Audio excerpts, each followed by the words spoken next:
अपने घरों में कैद हो चुके हैं। तो ये जो 2 मंथ हैं कहीं हमारे ज़ाया ना हो जाए, और इन 2 महीनों की वजह से जो हमने पूरा साल प्रेपरेशन की हुई थी और हम पीक टाइम के ऊपर मौजूद थे, कहीं हमारे सारे साल की मेहनत ज़ाया ना हो जाए। तो इन 2 महीनों को हम कैसे मैक्सिमम यूटिलाइज कर सकते हैं? चंद बातें जो सबसे पहले आप लोगों से करना चाहूँगा। पहली बात ये है कि इस कोरोना की वबा को आप लोग रहमत मत समझें, ये भी किसी रहमत से कम नहीं है। इस पर पॉजिटिव एस्पेक्ट्स को अगर हम सोचना शुरू करें तो इसमें हमें वो पॉजिटिव एस्पेक्ट्स मिल रहे हैं जो शायद जिनके पास जिनको सोचने के लिए हमारे पास फुर्सत तक नहीं थी कि हम वो पॉजिटिव एस्पेक्ट यहाँ से ढूंढ सकते हैं। तो पॉजिटिव एस्पेक्ट्स कौन से हैं? हमें पता चल रहा है कि हमारी फैमिली, मेरे माँ बाप, मेरे बहन भाई मुझसे कितनी मोहब्बत करते हैं।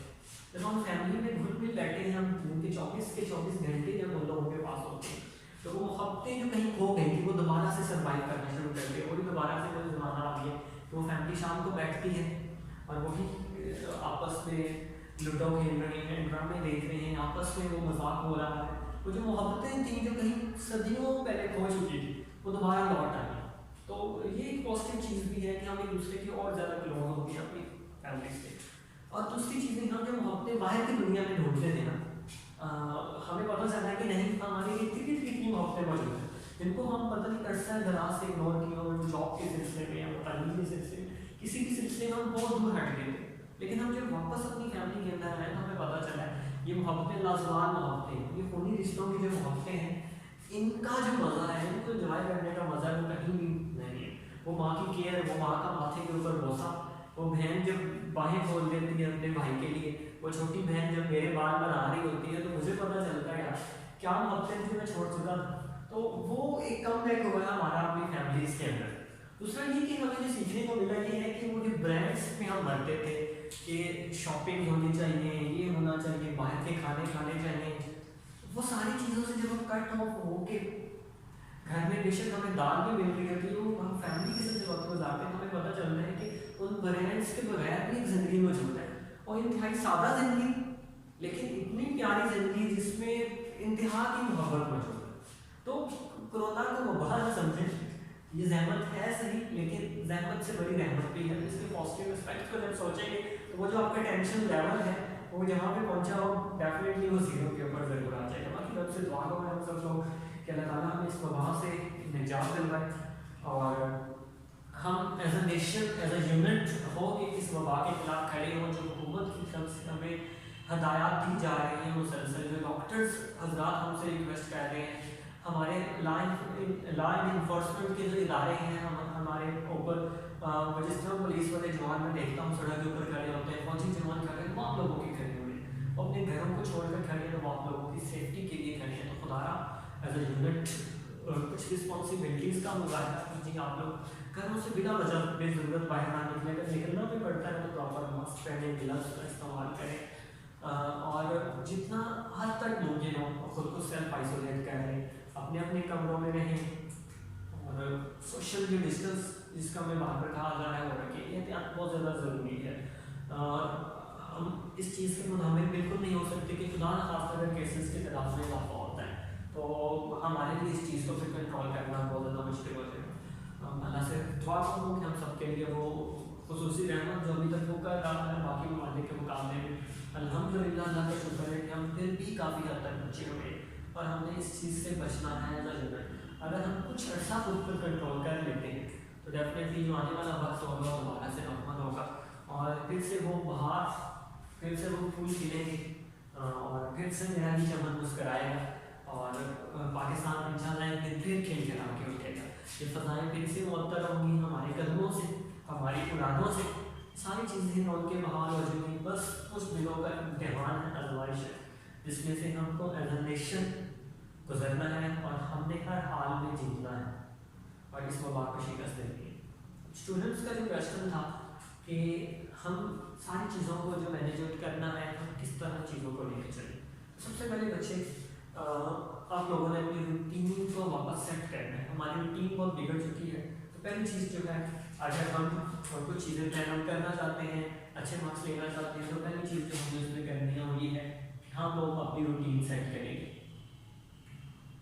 हमारी रूटीन हमारे रोज़मर्रा के जो मामूलात खुद बिगड़ चुके हैं, हम लोग किसी न किसी तरह कोशिश करेंगे कि हमारी रूटीन क्या होता है दोबारा सेट हो जाए। हमने अर्ली इन द मॉर्निंग उठना है और रात को अपनी क्या करना है, सो जाना है। दूसरी चीज़ जो मोस्ट इम्पॉर्टेंट है वो है हमने अपना टाइम टेबल सेट करना है। बहुत से बच्चे अपने टाइम टेबल बनाने में ही काम हो रहे हैं। अब टाइम टेबल जब हम बनाने बैठते हैं तो हम आइडियलिज्म की तरफ चले जाते हैं कि जी मैंने दिन में 8 घंटे पढ़ना है और इस वक्त ये चीज़ करनी है, इस वक्त ये चीज़ करनी है, पढ़ाने को क्लास ऑब्जेक्टिव करना है और एक हैक्टिक सी रूटीन बनाने की हम कोशिश करते हैं। जब भी मैं टाइम टेबल बनाने बैठता हूँ एक आइडियलिज्म की तरफ जाते हैं और हम सोच लेते हैं जी अगर 520 नंबर का पेपर है, 505 नंबर का पेपर है तो मैंने इस तरह 504 नंबर 530 नंबर ले लेंगे और ये चीज़ करूँगी तो ऐसे हो जाएगा। होता क्या हम 2-3 दिन वो चीज़ फॉलो करते हैं लेकिन फिर वो इतना हैक्टिक हमने अपने ऊपर वर्कलोड लगाया होता है कि 2-3 दिन से ज़्यादा हमारा टाइम टेबल वो चल नहीं सकता। तो जब भी टाइम टेबल बनाना है एक चीज़ हमेशा टाइम टेबल बनाते हैं आप लोगों ने माइंड में रखनी होती है कि आपने ग्रेजुअली अपने जो स्टडी टाइम होगा वो इंक्रीज़ करना है, एकदम से इंक्रीज़ नहीं करना। फॉर एग्जाम्पल पहले दिन आप अगर टाइम बनाते हैं आप 1 घंटे नहीं अब सिर्फ 15 मिनट पढ़ते हैं, दूसरे दिन 20 मिनट 25 इस तरह ग्रेजुअली इंक्रीज करना है। पहला पॉइंट होगा जब भी टाइम टेबल बनाना है एकदम से अपनी एक्टिव रूटीन नहीं बनाना बल्कि ग्रेजुअली कम बैक किया जाता है हमेशा चीज़ों को। फिर दूसरा कि अपना कंफर्ट जोन तलाश करना है कि मेरे लिए डेली कितना पढ़ना आसान है, मैंने अपने घर के काम भी करने हैं, बाकी चीज़ें भी देखनी है, एंटरटेनमेंट की तरफ भी जाना है, खुद को 24 घंटों को डिवाइड करना है तो उसमें से कितने घंटे हैं जिनके लिए इफेक्टिवली फोकस होकर मैंने पढ़ना है। तो ये फोकस होकर पढ़ने के लिए आप अपने टाइम टेबल अपने कंफर्ट जोन हो, लाजमी नहीं है कि आप 6 घंटे पढ़ें, ये भी लाजमी नहीं है कि आप 3 घंटे पढ़ें, आप बेशक आधा घंटा पढ़ें 1 घंटा पढ़ें लेकिन वो 1 घंटे या आधा घंटे की जो एफर्ट होना चाहिए वो इंतहाई फोकस्ड होनी चाहिए। आपका फोकस अपनी स्टडीज़ के अलावा किसी और तरफ ना हो। तो दूसरी चीज़ है इंतहाई फोकस होकर कम टाइम से लेकिन उस कम टाइम के अंदर हमें मैक्सिमम करना है वो टाइम टेबल को सेट कर रहे हैं। तीसरी चीज़ जब हमारा टाइम टेबल बन जाएगा, थर्ड चीज़ में हमारे पास आती है हमें अपने आप को असेस कैसे करना है, असेसमेंट। सबसे मुश्किल पड़ रहा है असेसमेंट। अब असेसमेंट के डिफरेंट मेथड हैं। मैं असेसमेंट के लिए लाजमी आपको नहीं कहूँगा कि आप ओरल असेसमेंट करें, लाजमी नहीं है आप रिटन असेसमेंट करें, डिफरेंट वेज हम सिर्फ लर्न भी कर लेते हैं तो मॉडल है। फॉर एग्जाम्पल आजकल मोस्टली इंस्टीट्यूट्स जितने भी इदारे हैं वो अपने बच्चों के ऑनलाइन टेस्ट ले रहे हैं। तो ऑनलाइन टेस्ट का हरगिज़ भी मतलब नहीं है कि आप उस सारे टेस्ट को याद करें या किसी को सुनाएं, सारे टेस्ट को लिखें। उस चीज़ का मतलब यह है कि आपके पास क्वेश्चन आ गए हैं, आपने एक दफ़ा इन चीज़ों को रिवाइज लाजमी करें। क्या करना है, रिवाइज नहीं होता याद, उनमें से मुझे 10 क्वेश्चन याद होते हैं, 20 याद होते हैं, 30 होते हैं, ज़्यादा होता है। मैं 10% करता हूँ, 20, 30, 40, 50 कितने परसेंट भी करता हूँ मेरी गेन है, वो मेरी एक्स्ट्रा चीज़ें जो मुझे मिली है। तो आपने अपने आप को असेसमेंट करनी है किस तरह परसेंटेज में जाना। 10% भी है तो मॉडल इफेक्टिव है, कोई घबराने की जरूरत नहीं है, 90% छोड़ भी दिया, रिलैक्स होके काम करना है, यहाँ पे प्रेशर क्रिएट नहीं करना। अगर आप माइंड में प्रेशर क्रिएट कर लेंगे तो आप लोगों के लिए और ज़्यादा मसला हो जाएगा। तो माइंड को जितना रिलैक्स रख सकते हैं रखना है और उस रिलैक्सेशन के अंदर काम करना है। अब ये तो ये 3 स्टेप्स होते हैं। सबसे पहले रूटीन सेट हो जाएगी, देन टाइम टेबल सेट हो जाएगा, उसके बाद आप अपने आप को रिटन या ओरल असेसमेंट भी कर लेंगे।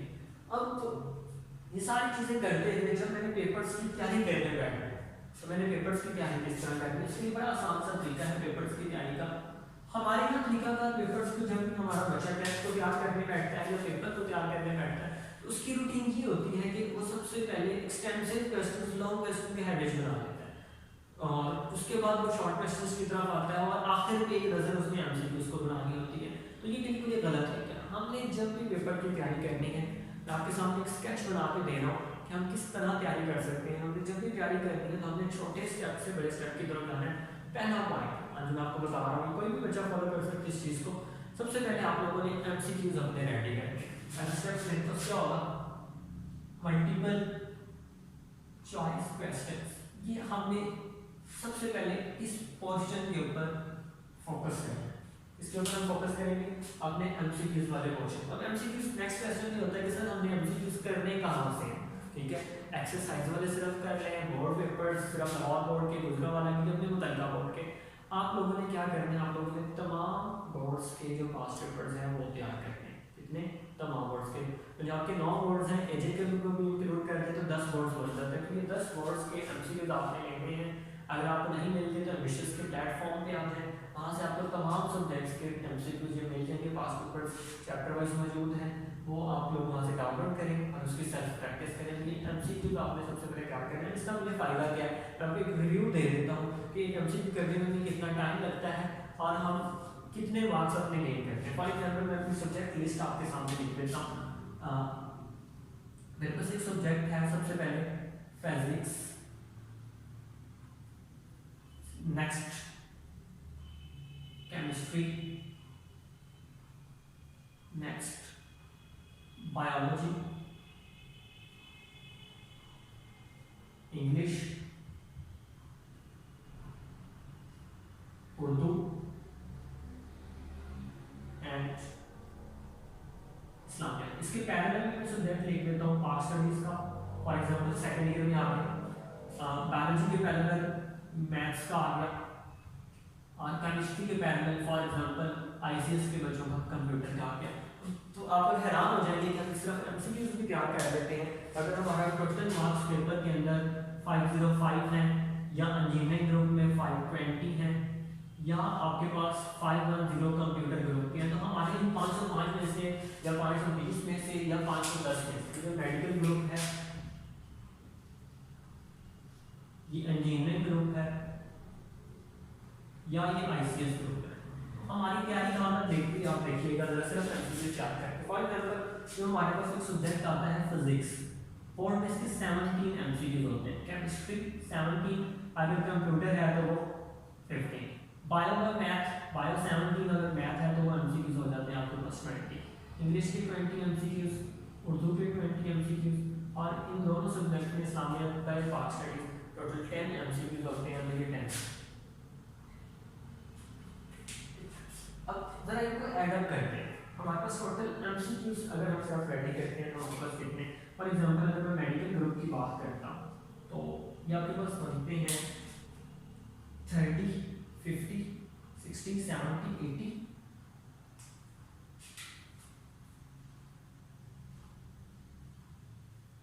101 मार्क्स। कितने बन गए? 101 मार्क्स वो है जो मेडिकल ग्रुप वाले बच्चे ले सकते हैं। मेडिकल ग्रुप यहाँ पे मेंशन कर देता हूँ, ओनली एमसीक्यू से आप लोगों के 101 मार्क्स, तो हैक्टिक काम नहीं होता, सिर्फ एमसीक्यूज पे एक नज़र देखना होता है। और 505 में से 101 नंबर वो हैं जो हमारे 100% सिक्योर है, हम पास के कितने करीब हो। अगर इंजीनियरिंग ग्रुप में देखते हैं तो इंजीनियरिंग ग्रुप वालों में जस्ट एक चीज़ ऐड हो जाती है, 3 नंबर ऐड हो जाते हैं, इसमें 17 के बजाय 20 होते हैं, तो इंजीनियरिंग ग्रुप के कितने बन जाते हैं? 104 नंबर। और अगर आईसीएस ग्रुप में जाते हैं तो आईसीएस ग्रुप में जो कि इधर से 3 इंक्रीज हुए हैं और उधर से 2 कम हुए, तो 102 नंबर आईसीएस ग्रुप वालों के भी बन जाते हैं। तो सिर्फ और सिर्फ इतना सा काम करके ये एमसीक्यूज हमारे पास मेडिकल ग्रुप 101 नंबर सिक्योर कर सकता है, इंजीनियरिंग ग्रुप वाला बच्चा 104 नंबर और आईसीएस ग्रुप वाला बच्चा 102 नंबर। अब लेके कैसे चल रहे हैं? मेरे पास 6 सब्जेक्ट्स हैं, 6 सब्जेक्ट्स के एमसीक्यूज को तैयार करने का तरीका क्या होना चाहिए हमारे पास, ताकि हम मिनिमम में, मैं कहता हूँ 100 मार्क्स, ज़्यादा नहीं, हम इसको एवरेज ले लेते हैं कि 100 नंबर मैंने लेने हैं पेपर के अंदर, ताकि मेरे पास बाकी जो मार्जिन रह जाए वो सिर्फ और सिर्फ 400 नंबर का रह जाए। ये 400 नंबर बाकी रह जाएंगे, उनमें से 100 नंबर हमारे पास एमसीक्यूज के।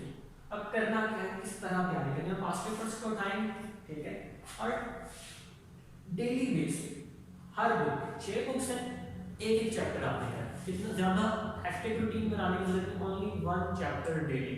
तो आपके पास मैक्सिमम जो चैप्टर हमारे यहाँ मौजूद है बायो में 14 चैप्टर मौजूद है, हम 14 भी नहीं कहते, हम कहते हैं कि नेक्स्ट हमारे 20 डेज का जो काम है वो ये है कि 20 डेज के अंदर ऑलमोस्ट 3 वीक्स बनते हैं।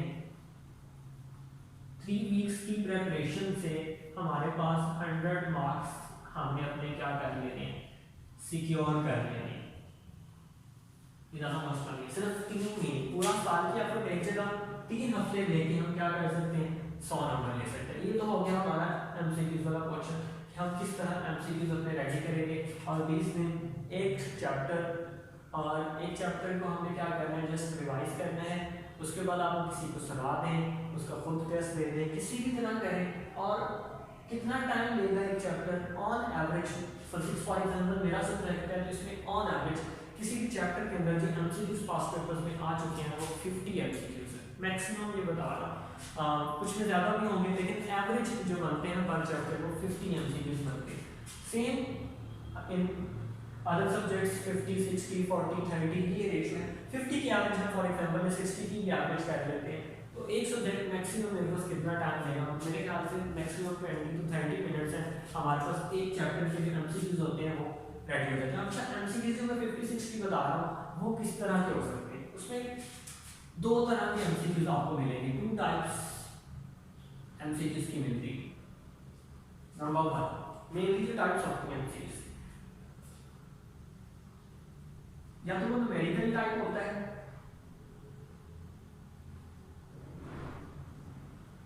या फिर वो कोई कंसेप्ट लाइन होती है, कंसेप्ट होता है, ठीक है। ये दो तरह के MCQs होते हैं, न्यूमेरिकल या कंसेप्ट। अच्छा, इन दोनों के अंदर भी रेपिटेशन होती है, ठीक है। मतलब सारे MCQs में देखूंगा ना, टोटल जो नंबर ऑफ कंसेप्ट्स बनेंगे या नंबर ऑफ फॉर्मूलाज बनेंगे वो कहीं भी किसी भी चैप्टर में 30 से ज़्यादा नहीं मिलता, तमाम बोर्ड्स के अंदर 30 से ज़्यादा आपको कहीं भी नहीं मिलेंगे। अब हमने करना कि हमने MCQ की स्टेटमेंट में नहीं जाना, हमने उस MCQ का जो कंसेप्ट है, जो फार्मूला यूज होना है, उन चीज़ों को लर्न करना है। सेम यही तरीका मैं बच्चों MCAT के लिए या ECAT वाले बच्चों को बताता हूँ कि MDCAT है आप लोगों का, ECAT है वो KPK से ईटा वाले बच्चे हैं, किसी भी यूनिवर्सिटी का आपने एंट्री टेस्ट में देना है, वहाँ पे जब भी हम पास पेपर को देख लेते हैं उन सब्जेक्ट्स के, और बच्चे के माइंड में ये होता है कि सर एग्जैक्ट स्टेटमेंट रिपीट होगी, कभी भी एग्जैक्ट स्टेटमेंट वहाँ पे एंट्री टेस्ट में रिपीट होगी, ये चांस बहुत कम होता है। रेपिटेशन, आज मैं आपको कंसेप्ट समझा देता हूँ रेपिटेशन का कंसेप्ट क्या होता है। रेपिटेशन दो तरह की हो सकती है। नंबर 1, रेपिटेशन ऑफ स्टेटमेंट हो सकती है या रेपिटेशन ऑफ कंसेप्ट है। मेजर एंट्री टेस्ट के अंदर रेपिटेशन ऑफ कंसेप्ट होती है। हमारा बच्चा क्या करता है, पास पेपर्स देखता है, रट्टे लगाना शुरू कर देता है उस पास पेपर्स को, और एक ही तरह के MCQs में सॉल्व कर दिया तो वो समझता है कि मेरी तैयारी होगी। ऐसा नहीं करते कभी भी। चाहे आप ये बोर्ड के पास पेपर्स देख रहे हैं, बोर्ड के पास पेपर में तो चले रेपिटेशन ऑफ जो स्टेटमेंट होती है वो मोर देन 50% होती है, लेकिन एंट्री टेस्ट के अंदर ये ऑलमोस्ट 1 to 3%, इससे ज़्यादा आपको नहीं मिलेगी, मैक्सिमम 3% मिलेगी।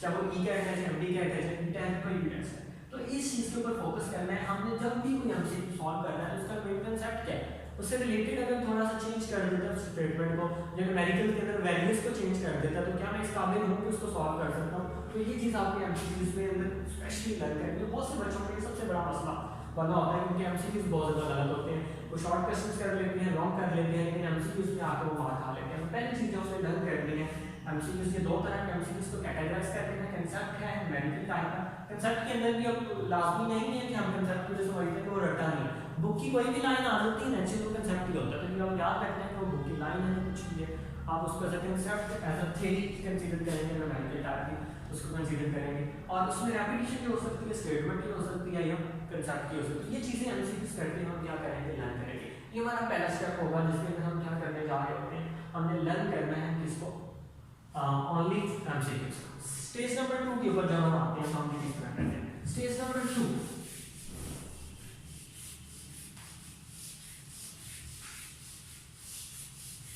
स्टेज नंबर 2 हमारे पास आएगी, हमारे पास शॉर्ट क्वेश्चंस।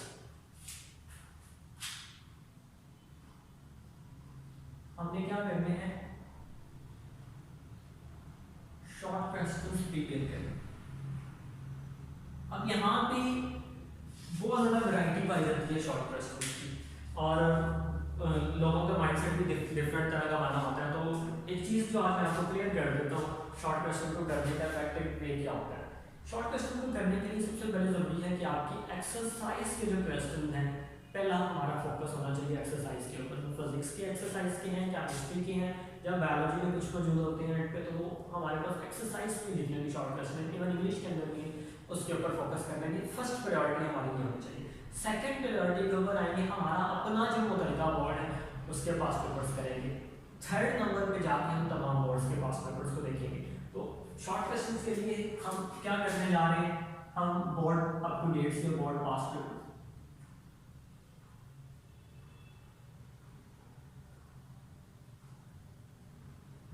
अब यहाँ पे ये क्वेश्चन होता है कि सर कौन सा अप टू डेट यूज किया जाए। देखिए अप टू डेट का मतलब होता है पास पेपर, तो कोई भी किसी भी कंपनी का यूज करें।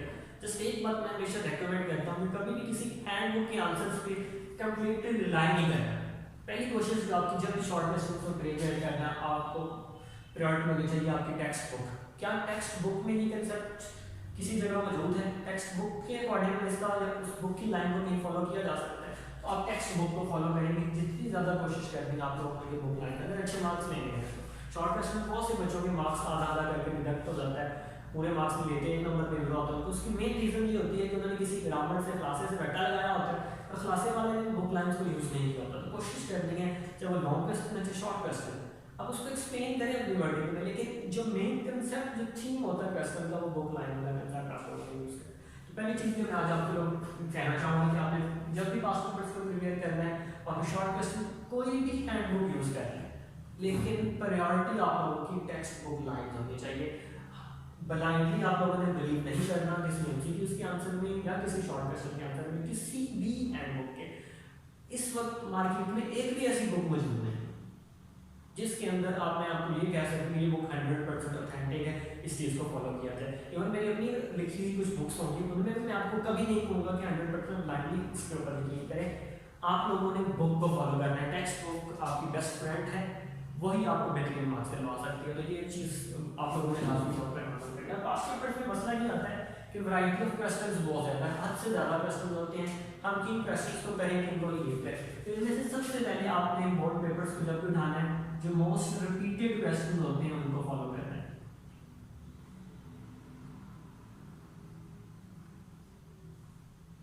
ये ऑन एवरेज जो किसी भी बुक के, मैं चैप्टर पे नहीं जाऊँगा, मैं बुक में जाऊँगा, किसी भी बुक में मोस्ट रिपीटेड जो क्वेश्चन बनते हैं ना वो मैक्सिमम उनकी तादाद है 300। ये किसी भी बुक के निकाल लें आप, ये मेरी रिसर्च है जहाँ तक मैंने देखा है इस चीज़ को तमाम बुक्स को जज करते हुए मैथमेटिक्स के अलावा, क्योंकि मैथमेटिक्स में चूँकि न्यूमेरिकल टाइप डाटा है ज़्यादातर उसमें रेपिटेशन बहुत ज़्यादा होती है, लेकिन उसमें ये होता है कि आपको जो फार्मूला आता है आप किसी भी तरह का क्वेश्चन सॉल्व कर सकते हैं। लेकिन बाकी बुक्स हैं उनमें मैक्सिमम जो नंबर ऑफ क्वेश्चन जो मोस्ट रिपीटेड बनते हैं वो कितने बनते हैं 300। अच्छा यही चीज़ अगर मुझे साल के पहले दिन सिखा दी जाए ना कि 300 क्वेश्चन बनते हैं तो डेली के क्वेश्चन भी बच्चा तैयार करें तो आप लोग साल के एंड में बहुत अच्छी तैयारी कर पाते हैं। खैर अभी 2 महीने हैं, 60 दिन है, तो 60,005 डेली के 5 शॉर्ट क्वेश्चन 1 सब्जेक्ट आप करते तो आप लोग 300 क्वेश्चन कर सकते हैं। तो डेली के कितने 60 मल्टीप्लाई बाय 5 करें, ये 300 क्वेश्चन आपके फुल फ्लैश रेडी है। कोई ज़्यादा हैक्टिक होने की जरूरत नहीं है कि डेली का एक चैप्टर ही याद करना है, हमें कोई ज़रूरत नहीं। हम एक सब्जेक्ट के डेली के 5 सवाल करेंगे, 301 बुक के सवाल याद होने का मतलब ये होता है कि आप लोग बोर्ड में बहुत अच्छी जगह पे पा चुके होंगे और आपके मार्क्स बहुत अच्छे होंगे। अच्छा अभी जब ये वीडियो अपलोड होगी तो बहुत से लोग के लिए कमेंट भी होंगे कि आप बच्चों को ये सिखा रहे हैं कि सर मार्क्स कैसे लेंगे, ठीक है। कभी भी ये बात याद रखना कि मार्क्स इंपॉर्टेंट नहीं होते, मार्क्स के अलावा भी बहुत सी चीज़ें इंपॉर्टेंट है, उसमें बाकायदा तौर पर मेरे कॉलम्स में मौजूद है। लेकिन चूँकि हम उस सोसाइटी के अंदर रह रहे हैं जहाँ पे किसी हद तक मार्क्स को देखा जाता है, काउंट किया जाता है, तो फिर इस सिचुएशन में बच्चों को ये सिखाना भी ज़रूरी है कि बच्चे मार्क्स लेने कैसे।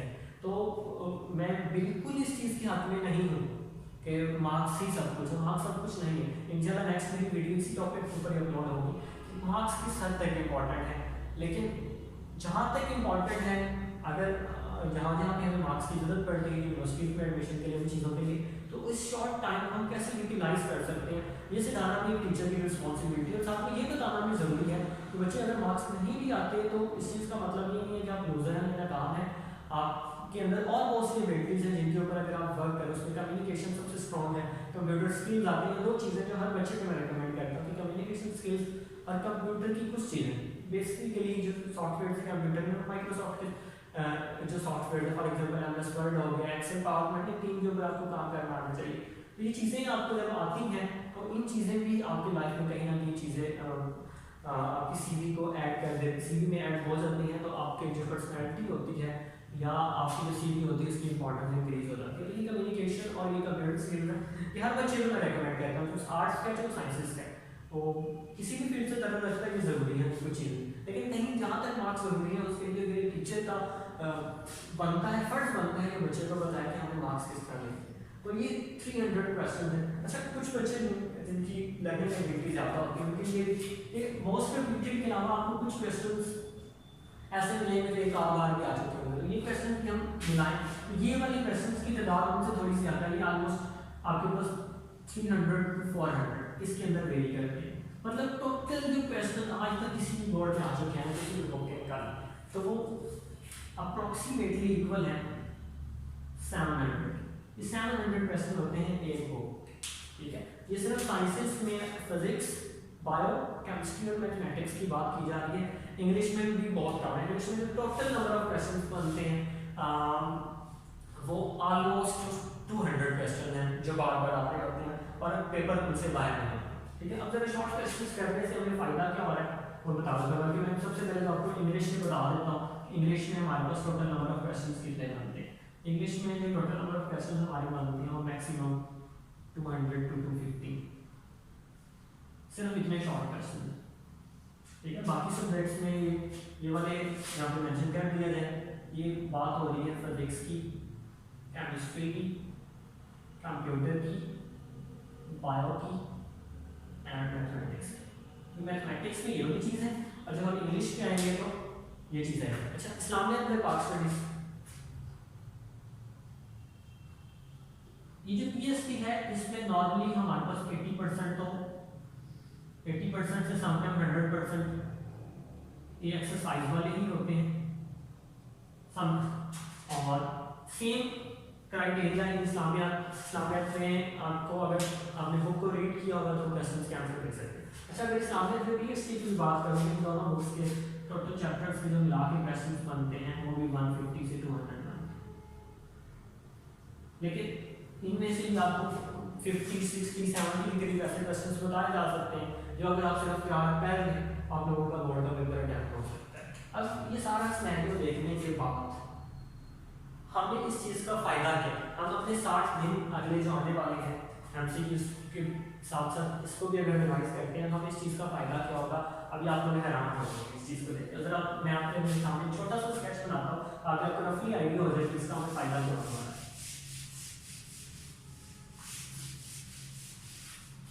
फॉर एग्जाम्पल हम बात करते हैं फिजिक्स की, केमिस्ट्री की, इसके पैरेलल हम कंप्यूटर को कर देते हैं ताकि, और बायो के पैरेलल हम मैथ वाले ग्रुप को इधर ले आते हैं, और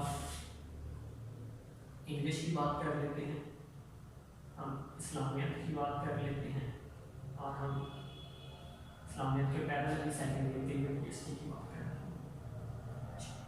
फिजिक्स, केमिस्ट्री, बायो, इनमें आपने जो total number of question attempt करने होते हैं वो होते हैं 22। मतलब इन दोनों में तीनों सब्जेक्ट्स में 22 क्वेश्चन आप लिखा है। अच्छा, अब सिनेरियो देखिए जरा, आप लोगों के ऑलमोस्ट 44 मार्क्स यहाँ पे क्या हो जाते हैं, सिक्योर होते हैं। कंप्यूटर के ऊपर आते हैं, यहाँ पे आप लोगों ने जो क्वेश्चंस अटेम्प्ट करने हैं वो है 18। मैथ के ऊपर आते हैं 25।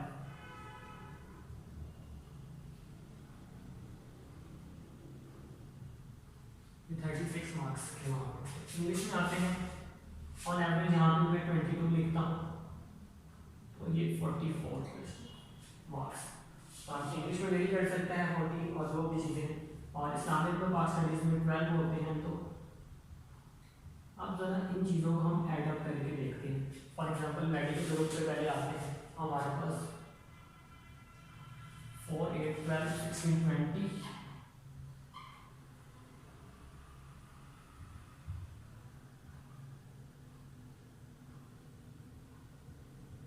हमारे पास 200 मार्क्स क्या हो गए और इंजीनियरिंग